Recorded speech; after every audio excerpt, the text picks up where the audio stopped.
today's video, what I thought we'd do is go over the Legacy GT and take stock of what all is wrong with the car, bad with the car, and make a list, try to figure out our best plan of attack on getting this car back up and running. So starting at the top of the list, the car has a salvage title. When I bought the car, I bought it originally with no title as a parts car, but through extra means was able to finally procure a title. But it's a salvage title. Don't know what the salvage was. I don't know if it'd be wreck, flood, whatever, but pretty sure it was a wreck. From what I can tell, the trunk lid seems to be a bit off in its alignment.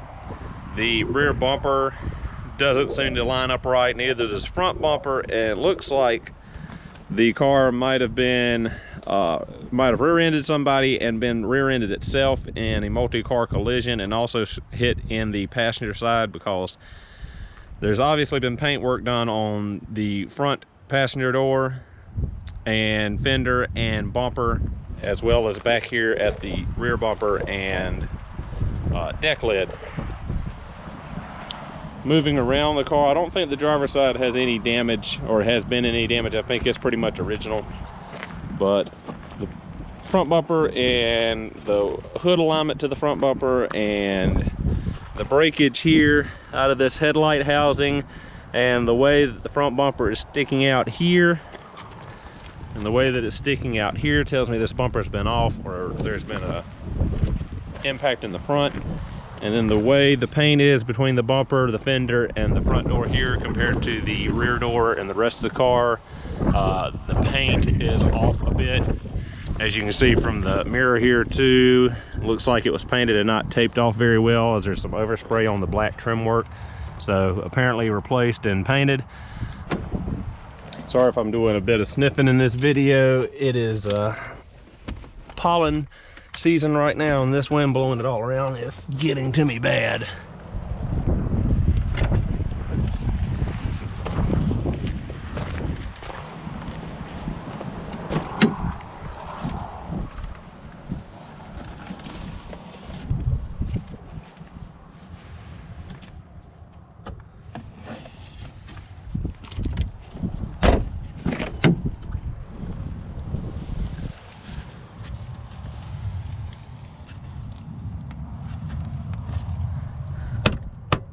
Looks like just a plastic push pin that holds the trim piece in place is broken, so I can replace that and hopefully get that to stick in there a little bit better.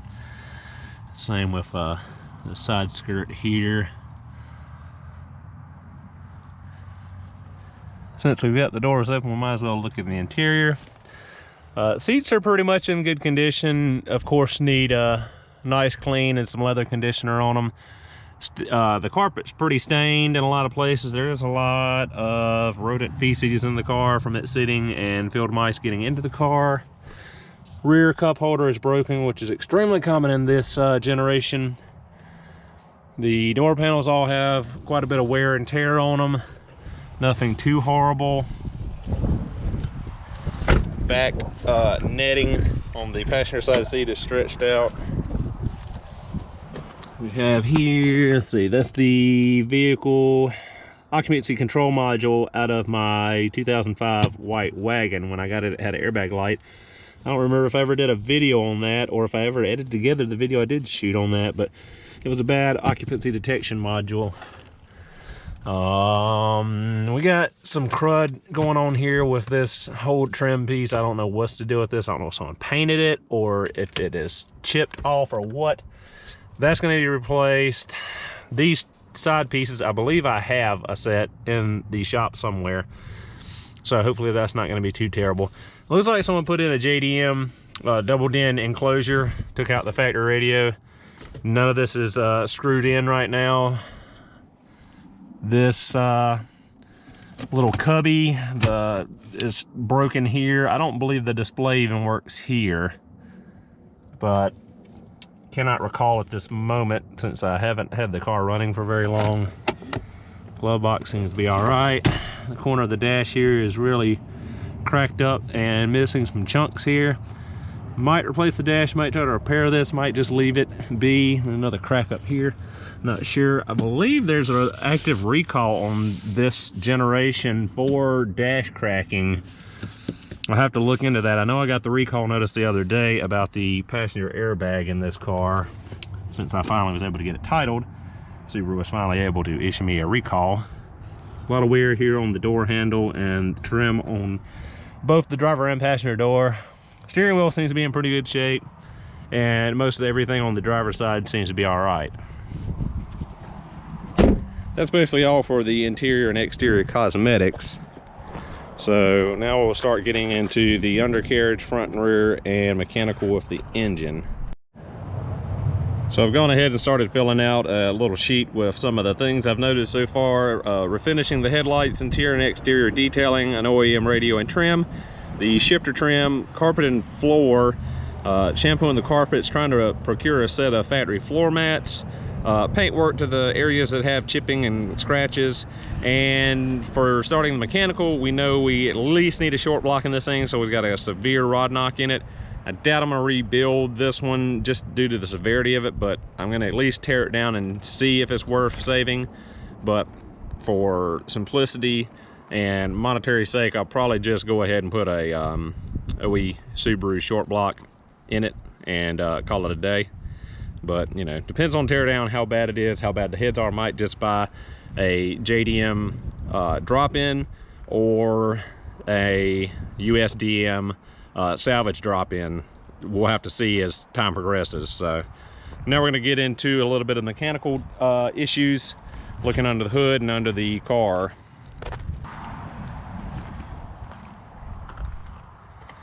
Under the hood, power steering fluid is kind of dark and low. Probably going to go ahead and flush and replace that. Air filter element is kind of dirty. Probably going to replace that. Of course, we're missing the OE intake snorkel. Might try to procure one of those, but it's not a huge deal. We got to figure out what's going on with this headlight wiring. I don't know what happened here, but there are house wiring wire nuts and electrical tape, and it is a boogered up nightmare on both sides, which I do not like to see. That is our OE battery hold down, which I do have all the components for. We had an aftermarket radio in here. Got to remove all of this junk and get it out of my way. I don't care anything about aftermarket radios or speakers or any of that mess anymore. All that thankfully was left behind after I graduated from high school. Brake fluid is dark, needs to be flushed. Of course, the short block, depending, you know, what we find with the heads, any damage in the heads and all of that good stuff. Engine cover, let's see, as far as I can tell, the alternator's putting out. We're going to clean that up, clean up the compressor, see if the AC is working. I believe the compressor came on. I think the system's still charged the last time I had it running. Power steering pump definitely needs a rebuild. Got quite a bit of leaking on top of the engine, all over the pump. A non-OE worm gear clamp here on the hose. This hose is hard as a rock. I'm gonna have to replace that hose with a new, let's see, that should be the suction hose. So yeah, we got some leakage down there on the hard line. We got some coolant buildup here on the coolant reservoir by the turbo. So I'm not sure if this cap's leaking or if there's just some spillage. We'll have to get into that once we get the engine in and get it back running. That's our aftermarket power wire run through. I'll have to remove that and gum that up with some silicone. What else? Not much I'm seeing under the hood that needs to be addressed other than the elephant in the room, the engine. Here's more evidence of that collision. This tab was broken off of this passenger side headlight and has been glued back together. Looking now, I do see a bit of damage down here, and the inside of this fender is not painted, whereas the inside of the driver's side fender is white. So this fender has been replaced. This headlight's been broken in a collision. It looks like, yeah, we've got some damage here in this front frame rail. It looks like it buckled in the middle here and was straightened back out from the chip paint and the rust. looking around, see what else I can find. Our radiator has some markings on it that looks like it was a salvage yard pull radiator for the front end collision. Obviously got into the radiator and hurt that. What else can we figure out? Our grill has been spray painted. It should be chrome. Probably gonna replace that. Might find a JDM one. We have quite a bit of paint chipping and broken off pieces inside here. We've got, I don't know if you can see through the crack here, our ambient air temperature sensor is broken off from its mount, which is hanging. Have to check, see if that's any good, to see if our HVAC system will work with automatic climate control. Does look like we might have an aftermarket bumper on here and not an OE from the collision in the front. Looks like most of the collision was here on this passenger side corner. I'm not seeing a lot of damage here in the radiator support or anything else. This looks like it's all original still from the aging on the sticker and the fact that the sticker is here. Normally when these are replaced, the sticker here for the air conditioning is not put back on. Not seeing any damage to the headlight here or the fender here. Even seems to line up great. Lots of spiderweb cracking here in the front bumper. Probably aftermarket paint job that wasn't done too well. Too much hardener in the clear, or didn't have a flex additive for it being a plastic bumper. I'm not a body man, so I'm kind of just going off of things I picked up from hearing body men talk. The fact that this is not mounted correctly makes me think this aftermarket bumper is kind of ill-fitting. What else can we find? Nothing too glaring, honestly. Everything looks pretty good. Not seeing a ton of leaks or issues. Top side doesn't look like much has been meddled with. There is some oil buildup here. I believe it's motor oil in the wiring harness from the main fuse box to the, that should be the, let's see, to the AC compressor, to the alternator, and the like. So much is hard to tell, but all that'll be addressed when the engines are moved and replaced, rebuilt. So not too worried about that. One more thing before I forget, I popped the trunk, and there has been some moisture I found in this trunk. That's what lead me to believe that this car was struck in the rear end at some point as well. And the fact that the deck lid doesn't quite align. We do have some broken pieces here on the plastic fascia on this deck lid. We do have some surface rust in a few areas.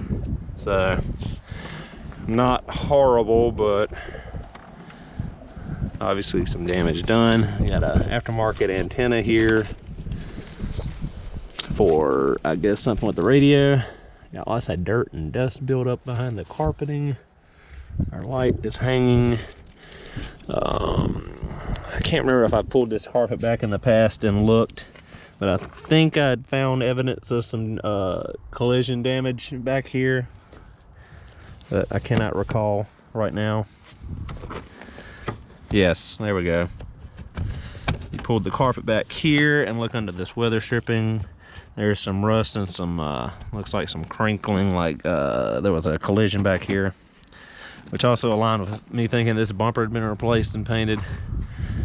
Looks like water or something has gotten in this tail light on the driver's side. All that's kind of dark and dingy, whereas we look at the passenger side, it's nice and bright and shiny.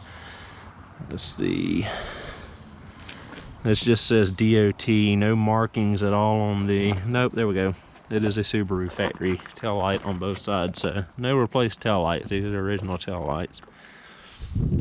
So that's about all from the trunk. So let's get underneath, jack the front end up, get underneath, check our suspension, any other issues we see in the front of the car. All right, so our broken up, destroyed front under tray is off. Up on the jack stands, wiggle test, she ain't going nowhere. Let's see what lies underneath.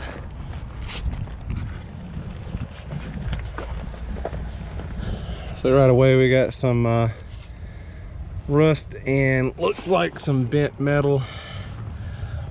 More evidence of that front end collision, some tear out, some bends. Yeah, it looks like the radiator is definitely replaced. Aftermarket clamps on our transmission cooler lines.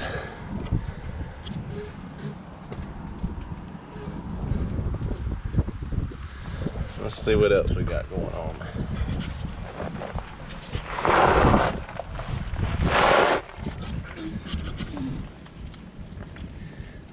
All right, we got some oil and a dent here in the oil pan.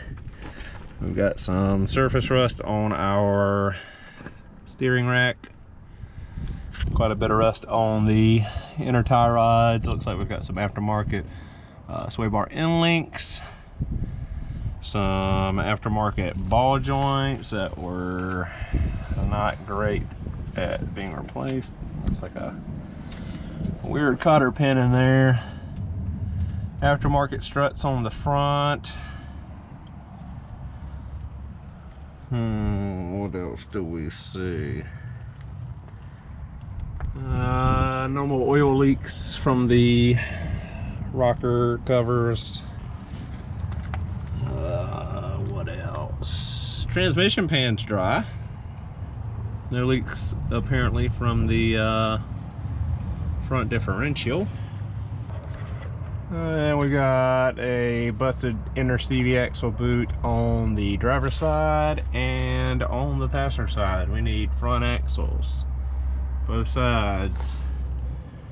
Control arms have a bit of rust on them, but not terrible.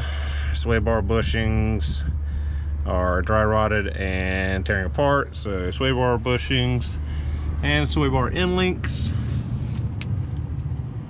What else do we see? Our lower control arm bushings are pretty tired and broken, starting to separate on the ends, starting to tear out.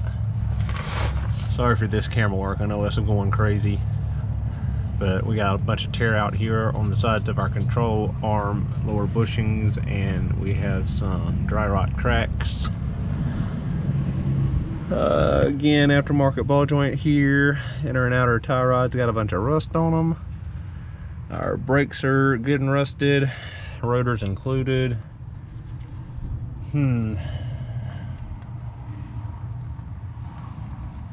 least the rack is dry, it does not appear to be leaking.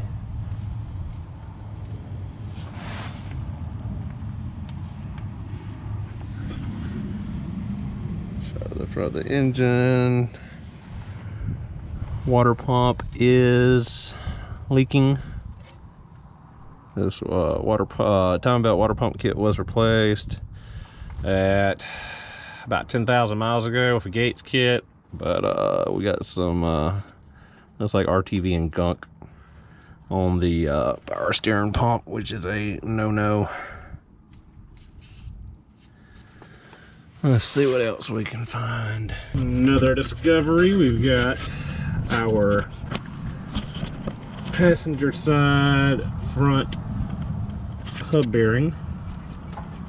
I'm sure you can see just how much slop is in this bearing. That is no good. Everything is moving. That is not good. That is at 6 o'clock position on the wheel. Ton of movement. That wheel bearing is shot. Let's move to the driver's side. See what we got over here. No movement over here.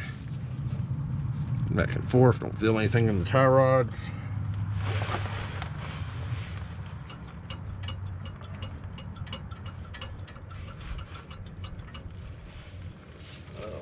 Can't tell much on the passenger side about the tie rods because of all the slop that's in the wheel bearing. Let's see, I see some zip ties. Let's see what that's about. Let's see.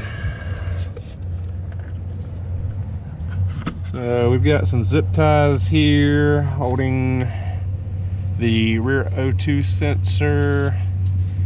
I don't know if that's holding the wires up off of the ground, that the mount on the transmission is broken or what. Looks like it is. So hopefully no big issues there. Transmission mount looks all right, but looks gonna be deceiving. I need to get a pry bar in there and check that mount, check the motor mounts. And that's about it for the front side. We'll let the front down, go around to the back, jack the back up, and see what we find in the rear of the vehicle. Actually, before we do that, I'll give you the shot of the sway bar and the amount of movement in the bar and the end links. As you can see, that is not the way sway bar should be mounted in here, so those bushings and the end links definitely need to be replaced. That's going to cause a lot of front end clunking and a bunch of noise. So, okay, looking at the rear of the car now compared to the front, lots and lots of rust. No damage I can see to the CV axles, but the rear sway bar end links have got play in them, and the rear sway bar bushings, it's time to replace those. We've got some exhaust work back here. Looks like they welded on aftermarket wall pipe and aftermarket mufflers. There is quite, like I said, there's a lot of rust, but it's not horrible. The rear shocks are both blown and leaking, but here's what I think might be part of the totaling of this car. There is some damage to the rear subframe, mainly the mounts for the rear differential. If you look at them from underneath, you can see clearly on this side it is bent outwards, and the differential is actually sitting a bit sideways. And here you can look at the bushings, it's not centered, it's pushing off to one side. So that's going to give some drivetrain vibration and issues for sure. Not sure how easily that could be corrected. I don't know if this could be bent back out, straightened out. Most likely it would be replacing the whole rear cradle of the vehicle. So, not sure at this point if the project is worth continuing or if I should go ahead and park the car out. When I purchased the car, I paid $1,500 for it as a parts car with a title that could not be titled to me. Was able to get that title fixed, so I said, well, maybe it's worth fixing. So $1,500 purchase price of the car, $160 purchase price of the Legacy GT wheels and tires. So I've got a grand total of $1,660 tied up in this 2005, and I believe the mileage is like 139, 140. So what we're gonna do is take our completed list. I'm going to look up all the prices of all the parts needed. No labor, of course, because it's my time, and do an in-depth cost analysis to see if it is worthwhile to repair this car and put it back on the road, or repair it and try to sell it. So I know the value of these has fallen quite a bit in the last few years, especially on an automatic model, so I have to take that into account. But that's about it for this inspection off camera. I checked the engine mounts and the transmission mount. There was no play there. They were good and solid, so no worries with that. But this development here with the rear end and the bent rear cradle is a little worrying. And the amount of rust back here, like I said, it's not horrible. It's not through rust, but it is quite a bit of rust, which I'm not used to here in South Carolina. I know a lot of you envy me with my normally rust-free Subarus when you are up north somewhere and yours are rust buckets, to say the least. But I think I will end the video right here. I will get that parts list together, I will price that up, and then I will come back probably in the same video with the cost and what it's going to take to get this car back on the road, and try to make a decision there.